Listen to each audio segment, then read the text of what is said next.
Lukas 24 ayat 13 sampai 16. Penghalang melihat Yesus yang hidup dan berkuasa. Lukas 24 ayat 13 sampai 16 dipersilahkan.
Tetapi ada sesuatu yang menghalangi mata mereka sehingga mereka tidak mengenal Dia.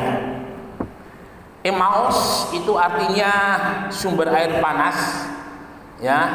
Dia berjarak kurang lebih 12 km dari Yerusalem, ya, jadi seperti Tuban Merak-Urak begitu kira-kira. Dan dari dua orang ini, dari beberapa penafsiran mengatakan bahwa salah seorang dari dua orang yang ke Emmaus ini yang berjalan dengan Tuhan itu adalah Kleopas. Dan kita mengenal istri Kleopas adalah seorang perempuan yang berada di dekat salib Tuhan bersama dengan Ibu Maria dan Maria Magdalena. Artinya apa? Artinya bahwa Kleopas ini adalah keluarga yang cukup dekat dengan Tuhan, ya, sehingga keberanian mereka, kecintaan mereka kepada Tuhan ditunjukkan pada saat murid-murid meninggalkan Tuhan, tetapi justru mereka dekat dengan Tuhan dan mereka menunggui, dan perempuan-perempuan ini juga yang pada akhirnya nanti merawat, ya, jenazah daripada Tuhan, dan mereka adalah orang-orang yang luar biasa. Saudara-saudara sekalian yang dikasihi oleh Tuhan, dalam peristiwa ini dari perjalanan dari Yerusalem ke Emmaus, dan diperkirakan bahwa Emmaus ini adalah tempat tinggal dari Kleopas. Dan di Emmaus ini kita tahu bahwa Tuhan memecahkan roti atau mengadakan perjamuan, dan ketika itu dilakukan barulah Kleopas dan salah satu orang yang tidak disebutkan namanya, matanya terbuka. Mereka baru sadar bahwa selama perjalanan dari Yerusalem ke Emmaus, ya kalau boleh saya katakan lebih kurang ya 1 jam lah kira-kira kalau jalan dari Tuban ke Merak-Urak begitu, mungkin bisa lebih, ya. Jadi waktu yang cukup panjang sebenarnya ketika mereka bercerita tentang apa yang baru saja terjadi di Yerusalem mengenai Kristus, ya. Kristus yang menjadi guru mereka, Kristus yang menjadi junjungan mereka, dan disalibkan, ya. Dan ternyata setelah disalibkan dan setelah dimakamkan, ternyata dua murid ini hanya mengenal Tuhan sampai di situ. Padahal lebih dari 3 kali sebelum peristiwa penyaliban dan kebangkitan Tuhan, seperti dalam Matius 26 ayat yang kedua, itu Tuhan sudah memberitahukan kepada mereka akan apa yang menimpa kepada Tuhan, ya, bahwa Tuhan akan mati di salib, lalu kemudian Tuhan pula akan bangkit pada hari yang ketiga. Tetapi justru pada hari yang ketiga, kalau boleh saya katakan, ya mungkin Tuhan hanya meninggalkan murid-muridnya kurang lebih 3 hari begitu, ya. Tetapi dahsyat bahwa murid-murid seperti Kleopas ini dan satu murid lagi, hanya dalam waktu 3 hari mereka mampu melupakan Tuhan dengan segala kebaikan yang telah mereka kecap, dengan segala mujizat yang telah mereka nikmati, dan dengan segala pengajaran yang telah mereka dengar. Mereka melupakan Tuhan. Dan ini juga yang seringkali terjadi di dalam kehidupan kita orang-orang percaya. Ya, dengan begitu mudahnya kita melupakan Tuhan. Dengan begitu mudahnya, kalau boleh saya katakan, kita berkata, saya tidak mau melayani lagi, saya tidak mau melakukan ini dan melakukan itu yang berkaitan dengan Tuhan. Ya, luar biasa. Kebaikan Tuhan dibayar dengan begitu murah. Kebaikan Tuhan dipandang dengan sebelah mata, kalau boleh saya katakan. Dan ini memang salah satu hal yang iblis inginkan di dalam kehidupan daripada orang-orang percaya, untuk senantiasa boleh melupakan Tuhan, melupakan kebaikan Tuhan, melupakan kasih-Nya Tuhan. Dan bagi iblis, ketika orang percaya itu mulai melupakan Tuhan, melupakan kasih-Nya Tuhan, artinya mereka sedang membuka pintu lebar-lebar. Ya, ketika iman itu menjadi lemah, maka iman itu akan mudah dirobohkan. Ketika iman itu menjadi tidak berdaya, maka hidup orang percaya itu mudah untuk dikalahkan. Dan ini jangan sampai terjadi di dalam kehidupan kita orang percaya. Lalu pertanyaannya, bagaimana bisa 2 orang yang ke Emmaus ini matanya terhalang untuk melihat Yesus yang sudah bangkit? Nah, Bapak Ibu Saudara, kita mau coba lihat dalam Yohanes 6, minta tolong Ibu Elsa dibacakan. Yohanes 6, 14 dan 15 dipersilahkan.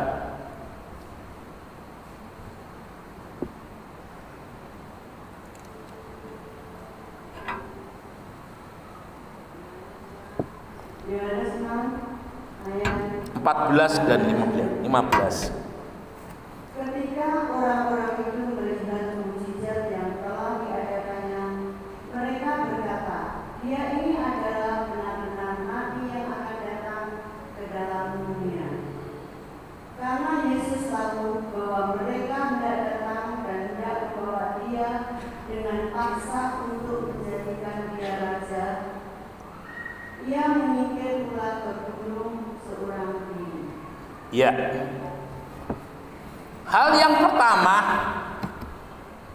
mengapa bisa ada penghalang dalam kehidupan daripada orang percaya? Fokus. Ya, orang percaya di dalam ibadahnya, di dalam keimanannya kepada Tuhan Yesus, fokusnya hanya pada mujizat. Fokusnya hanya kepada berkat. Fokusnya hanya kepada hal-hal yang lahiriah. Artinya ketika mereka tidak menikmati berkatnya Tuhan, mereka tidak menikmati pertolongannya Tuhan, itu sama halnya mereka tidak berjumpa dengan Tuhan. Itu sama halnya mereka tidak mendapatkan kasih-Nya Tuhan. Berkat adalah salah satu nikmat yang Tuhan berikan. Pertolongan adalah salah satu bentuk penyertaan daripada Tuhan. Kalau saudara mau memperhatikan di dalam Mazmur pasal yang ke-23, di ayat yang awal-awal, ya, Tuhan adalah gembalaku yang baik. Ia menuntun aku ke air yang tenang. Ia membawa aku ke padang rumput yang hijau. Dengan kata yang lain, bahwa sebagai gembala, Tuhan memelihara dalam kehidupan kita dengan luar biasa. Ya, berbicara mengenai air yang tenang, satu keadaan, satu situasi kondisi damai. Ke padang rumput yang hijau, satu kecukupan bahkan kelimpahan. Ya, kalau dikatakan sebagai padang rumput, itu luas sekali. Dan kalau kita menggambarkan diri kita seperti seekor domba berada di padang, wah itu makanannya lebih daripada cukup, bahkan berkelimpahan. Tetapi coba saudara, di dalam ayat yang berikutnya dikatakan, ketika ada di dalam lembah, ya, gadamu dan tongkatmu menjaga di dalam kehidupan. Saudara-saudara, artinya apa? Ketika dalam posisi ada di lembah kekelaman, ya, kalau boleh saya katakan, lembah kekelaman itu kanan kiri itu ada bukit yang tinggi, ya, ada gunung yang tinggi, dan kita berjalan di tengah-tengahnya. Dan kalau digambarkan sebagai lembah itu bukan tempat yang subur, tetapi tempat yang tandus, tempat yang kering. Ya, yang ada di sana adalah para perompak. Yang ada di sana adalah binatang-binatang buas, ular. Lalu kemudian mungkin serigala, ya. Dan ketika orang berada di namanya lembah itu, dia jauh dari kota. Seperti kota Bajawa, ya, tempat Saudara Susi ada itu di lembah. Jadi kalau dilihat dari atas itu seperti berada di kawah, dari kawah gunung, ya, kota Bajawa itu. Dan ketika orang berada di sana, ketika dia menghadapi bahaya, itu artinya tidak ada seorang pun yang mampu menolong karena jarang ada orang yang lewat. Nah, ini menunjukkan situasi dan kondisi yang sulit, situasi dan kondisi yang sukar. Nah, ketika menghadapi hal-hal seperti itu, kehidupan kita dituntut. Apakah kita masih mempercayai Tuhan atau tidak? Nah, kita ingat pengalaman daripada Yusuf, ya, untuk menjadi orang kedua di Mesir, Yusuf harus dibuang ke dalam sumur terlebih dahulu, meskipun pada akhirnya diambil lagi lalu dijual menjadi budak.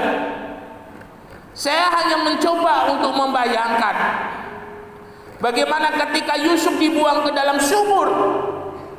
Yusuf teriak, gak ada yang dengar.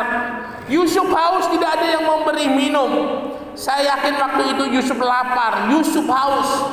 Dia berteriak, tidak ada yang memberi minum. Dia teriak, tidak ada yang memberi makan. Dia teriak, tidak ada yang menolong.